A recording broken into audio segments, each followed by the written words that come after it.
Togo Info, le Togo à votre portée.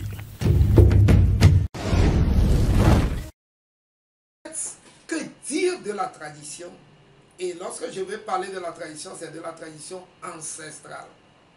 C'est l'ensemble de ces connaissances que nous transmettons de génération en génération. Donc c'est l'art de transmettre qui constitue la tradition. Donc il y a un certain nombre de valeurs que véhiculent ces connaissances qui font, qui ensemble font d'une localité sa culture. Lorsqu'on dit culture, ben, elle est différente d'une autre culture à travers ces valeurs qu'elle prône. Et dans ces valeurs ou dans ces traditions, nous avons nos usages, mais nous avons aussi nos coutumes et nos religions. Mais la place qui doit être prépondérante, c'est celle des religions, de nos religions dites animistes, mais qui sont plutôt des religions monothéistes, mais complexes, puisque nous croyons en un seul Dieu, l'Issa. Et l'Issa n'est pas solitaire. L'Issa, pour sa tâche, pour ses ouvrages, s'est associé d'autres divinités. Et elles sont aussi nombreuses que variées. Et dans chaque localité, il y a un certain nombre de divinités de premier ordre qui sont à la tête de toutes les localités. Je vais même parler de tribus, parce que si je parle de localité, c'est beaucoup plus en allusion au bien fond, au foncier. Je parlerai donc de tribus. Lorsque vous prenez chaque tribu, elle est gouvernée par un certain nombre de divinités de premier ordre. Et maintenant, les individus aussi à la naissance sont parfois accompagnés par des compagnons spirituels qui les déterminent courant leur vie sur terre. Le tout dépend de la fonction à laquelle tu es appelé, donc de la mission que tu dois accomplir. Nous ne venons pas dans ce monde de façon vaine. Nous venons toujours pour quelque chose, pour ajouter un peu à l'œuvre de Dieu. Et c'est en ça que nos aïeuls ont compris, ont cru, et ils se sont attelés depuis la nuit des temps à mettre au point cette pléiade de divinités, à les entretenir. Et ça allait. Ça allait parce que si ça n'allait pas, quand Moussa n'allait pas effectuer son périple de pèlerinage à la Mecque en son temps. Et tenez-vous bien, il a été avec une suite de 11 000 personnes. Et au passage, il avait distribué autant d'aiguilles d'or que le cours même de l'or a chuté dans le monde entier en son temps.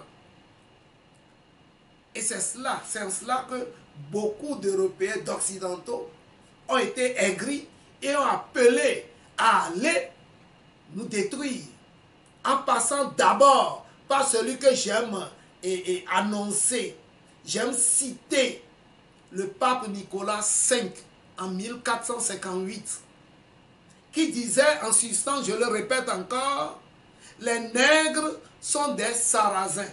Sarrasins entendez diable. Des êtres méprisables dont l'existence n'honore pas Dieu.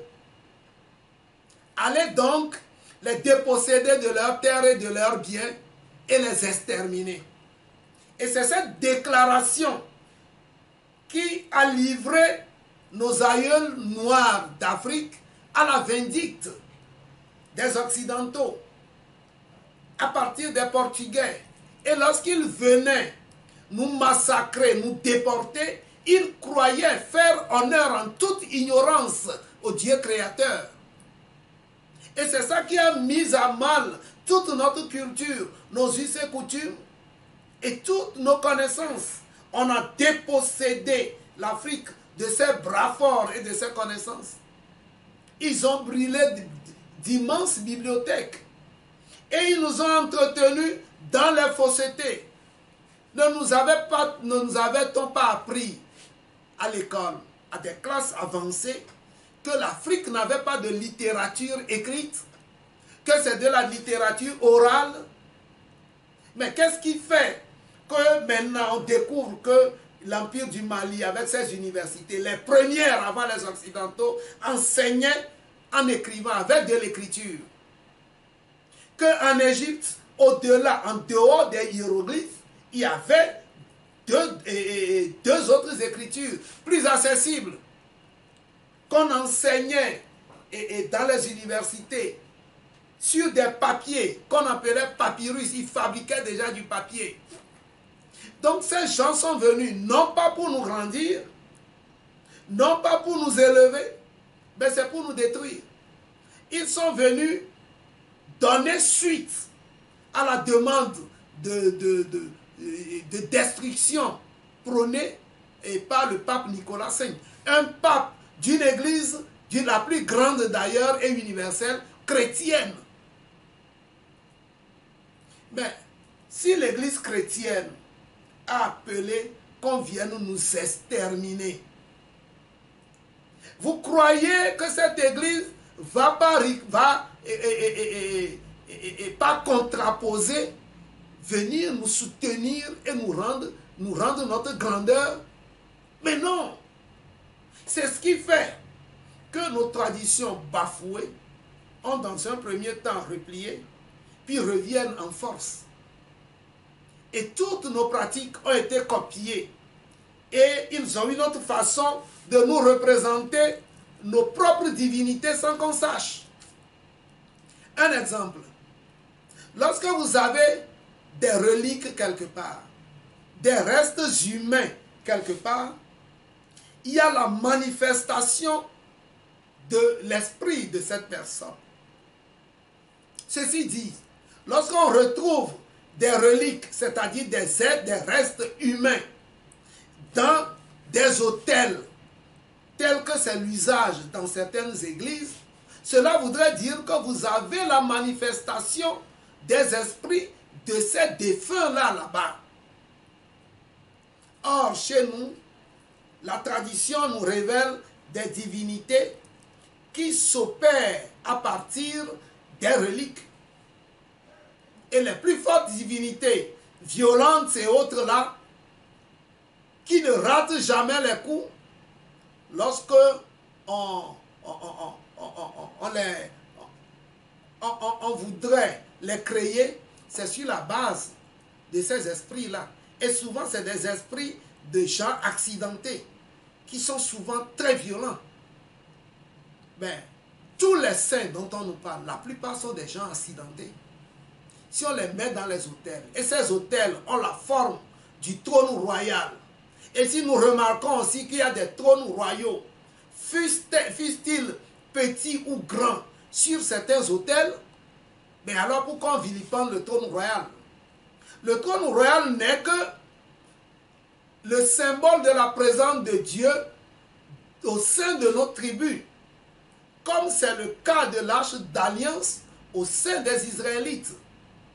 Il n'y a rien de satanique là-bas. Mais on nous a détourné de ces vérités. Et très petit, on nous amène, on nous programme dans un environnement donné. On nous endoctrine pour croire que tout ce qui vient du noir est Satan. Que nos divinités sont Satan. Et on nous détourne de cette affaire, de cette divinité. Et nous grandissons dans ces faussetés pour ne jamais revenir dans nos communautés. Presque, nous avons peur d'aller dans nos villages, de retourner au village, parce qu'on croit que c'est des satans qui vont nous envoûter, qui vont nous faire ci, qui vont nous faire ça. On est en train de déstructurer, ce faisant, nos localités, nos communautés, de les péricliter. Mais aujourd'hui, nos yeux sont ouverts. Tout ce qu'ils nous disent que c'est faux, eux-mêmes, ils s'y adonnent. S'ils ne le font pas ouvertement, ils le font dans leur secte, dans leur confrérie et ailleurs. S'ils ne le font pas ouvertement, Ils le font de façon voilée dans leur statut qu'ils nous vendent à prix d'or, parce que avec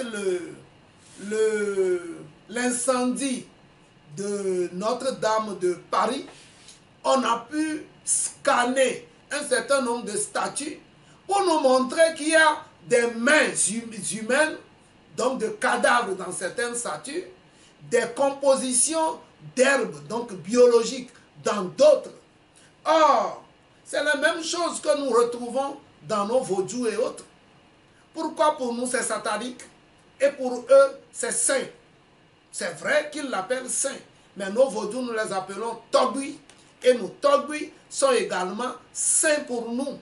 Si la sainteté veut dire ce qui est propre et acceptable par Dieu, alors nos vaudous aussi sont saints. Mais j'avoue que dans cette sainteté, il y a beaucoup trop de contradictions.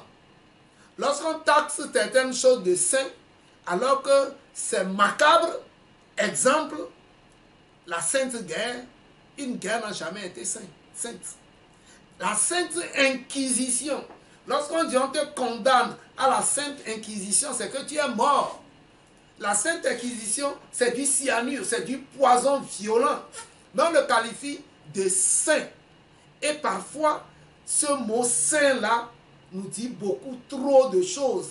Et ça coiffe, ça enveloppe, ça cache beaucoup d'ignominie. Et c'est pour cela que nous appelons nos enfants, nous appelons nos frères, nous appelons nos parents qui sont encore debout à revenir se reconnecter à la source ancestrale. Il n'y a aucune fausseté dedans. À la source ancestrale. Lorsque par exemple, tu t'adonnes à certains actes impurs, c'est que on te met à l'écart. Soit tu tombes malade, ou tu en pâtis et tu ne recommenceras plus. Lorsque tu ne tiens pas parole, lorsque tu portes atteinte et fondamentalement à ton prochain, tu en pâtis. À la source de nos ancêtres, ben, il n'y a pas d'homosexualité. Il n'y a pas de polyandrie. À la source de nos ancêtres, nous ne sommes pas cannibales. Nous ne consommons pas la chair humaine. Que ce soit tout ou partie, nous ne le faisons pas dans nos traditions humaines et ancestrales. Et à cette source, nous ne couchons pas avec les animaux, s'il vous plaît. Ce qu'on nous exhibe d'ignominie et qu'on nous montre comme étant le développement de l'esprit, nous trouvons à la source ancestrale que c'est de la bassesse totale. On ne peut pas nous faire ce genre de fausseté et nous montrer que c'est bien et nous pousser à ça.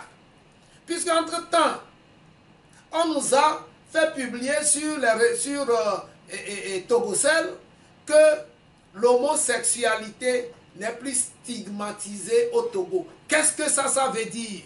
C'est contre nature. C'est la bassesse. Nous ne pourrons pas supporter. À la source de nos ancêtres, nous ne sommes pas criminels.